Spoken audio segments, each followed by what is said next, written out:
Hello मित्रांनो, तुमचं स्वागत करतो माझ्या चॅनलमध्ये. आज बिग बॉस मराठी एपिसोड 48 ची सुरुवात झाली. रितेश देशमुख आज यांची एंट्री झाली. एंट्रीमध्ये यांनी एक वेकअप सॉन्ग प्ले केलं. हे एक वेकअप सॉन्ग नव्हता, हा एक वेकअप कॉल होता. रितेश देशमुख पुढे पुढे म्हणता, काय करता, काय खेळतं, हे विसरू नका, आपण एक माणूस आहे. रितेश देशमुखनी सगळ्यांना विचारलं, हे सगळे सांगा, कोणाकोणामुळे कोणाला धक्का बसला. रितेशने आर्याला जेलच्या बाहेर यायला सांगितलं. पुढे आर्याला सांगितलं की आर्या, तुमचं जे गेम होतं ना, ते स्टार्ट पासूनच रॉंग होतं. अरबाजने हा सवाल उचलला की मुली आपल्या टी शर्टमध्ये ही बॅगेजेस ठेवत आहे, ती रॉंग आहे, तर तुम्ही सुद्धा रॉंग आहे आर्या. तुम्हाला याचं ॲडव्हान्टेज होता आर्या, तुमच्यामुळेच हे सगळं झालं जे काही घडलेलं आहे. जे तुम्ही केलं त्याचा भुगाव पण तुम्हालाच करावा लागेल आर्या. जेव्हा धक्काधक्की झाली तेव्हा तुमचं एक स्टेटमेंट पण झाला की जर निक्की करणार तर मी पण करणार, जर निक्की करू शकते तर मी पण करू शकते, जर निक्की धक्का मारू शकते तर मी पण मारू शकते. हे ॲटिट्यूड मला चालणार नाही, असं काही रितेश देशमुख यांनी सांगितलं. निक्कीच्या ह्या ॲटिट्यूडमुळे निक्की आज पूर्ण सीझन घराची कॅप्टन होऊ शकत नाही, हे लक्षात ठेवा तुम्ही. अरबाजने निक्कीची हेल्प केली पण एक लिमिटमध्ये, कारण ॲज अ प्रेक्षक बघूनही आम्हाला वाटत होतं की जर अरबाजने आपला अग्रेशन दाखवलं तिकडे तर आर्याला लागू शकते, पण अरबाजने एक लेवलमध्ये निक्कीची हेल्प केली होती. आर्या, तुम्ही स्टार्ट केलं, तुम्ही फिजिकल झाले, तुमचा संयम तुटला आणि तुम्ही निक्कीला म्हणले मी तुला मारेल, नंतर तुम्ही तिला मारला. का तुमच्यावर कंट्रोल नाहीये, असं काही रितेश देशमुख आर्याला म्हणले. हे तुमचं रिॲक्शन नव्हता. रितेश देशमुख निक्कीला म्हणता की निक्की, तुमच्यामुळे समोरच्या माणसाला पोक होतोय, तुम्ही समोरच्या माणसाला पोक करताय. धक्कामुक्की मला अजिबात चालणार नाही. एकच सांगतो, जे घडला त्याचा विचार करा. आणि आर्या, तुम्ही चुकीचं केलं, तुम्ही नियम या घराचा भंग केला आहे. मी बिग बॉसला रिक्वेस्ट करतो की तुम्ही तुमचा डिसिजन घेऊ शकता.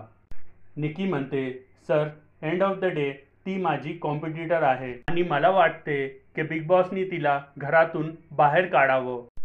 कॅप्टन्सी टास्कमध्ये निक्की आणि आर्यामध्ये धक्कामुक्की झाली, हे या घराचे उल्लंघन आहे. म्हणून बिग बॉस आर्याला या क्षणी बिग बॉसच्या घरातून निष्कासित करते. हे म्हणून बिग बॉसने आर्याला घरातून निष्कासित करून दिलं. रितेश देशमुख पुढे म्हणता, आर्या बाहेर गेली याचा मला खूप वाईट वाटला.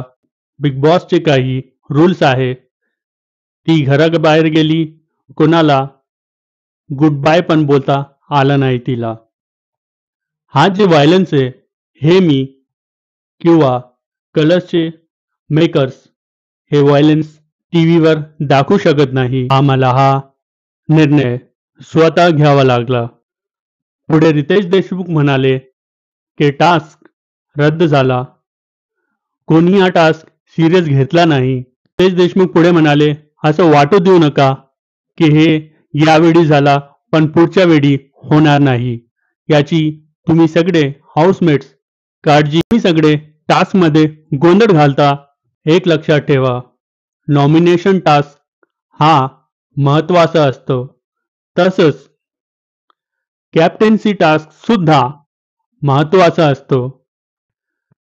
जान्हवीने अंकिताला ऑफर दिला की मी तुला सेव्ह करणार, पण तुला निक्कीला नॉमिनेट करावं लागेल. एक अजून डील झालती पॅडी दादा आणि निक्कीमध्ये की तुम्ही अरबाजला सेव्ह करा, मग मी तुम्हाला सेव्ह करणार. हे टास्क असतो नॉमिनेशनचा, हे सगळ्यांनी लक्षात घ्यावं. गोष्ट मला सांगा, तुम्ही नॉमिनेशन टास्क हा मस्करी आहे तुमच्यासाठी? फार मोठी किंमत भोगावी लागेल नॉमिनेशनमध्ये. नॉमिनेशनमध्ये येणार, घराच्या बाहेर जाणार. मी नेहमी म्हणतो आणि आजही म्हणणार की तुम्ही प्रेक्षकांना हलक्यामध्ये घेऊ नका. पुढे रितेश देशमुख हे वैभवला म्हणाले, तुम्ही अरबाजला सेव्ह केला, तुम्ही नॉमिनेशनमध्ये आले. तुम्ही नॉमिनेशनमध्ये कोणाच्यामुळे आले? अरबाजच्यामुळे. आता नॉमिनेशनमध्ये कोण आहे? तुम्ही आहे. तुम्ही अरबाजला नॉमिनेशनमध्ये नाही टाकलं, तुम्ही स्वतः नॉमिनेशनमध्ये आहे. पण हे लक्षात घ्या, अरबाजसाठी निक्की होती, ती अरबाजसाठी करत होती. तुम्हाला फक्त एकच सांगतो, सर्वप्रथम स्वतःला सेव्ह करा. तुम्ही कोणाच्यामुळे नॉमिनेशनमध्ये आहे हे बघण्याची गरज आहे. सर्वप्रथम स्वतःला सेव्ह करा, हेच गेम आहे. मला असं वाटलं की रितेश देशमुख हे वैभव, अरबाज आणि निक्कीची बॉन्डिंग तोडण्याचा प्रयत्न करत आहात. मी चुकी पण होऊ शकतो.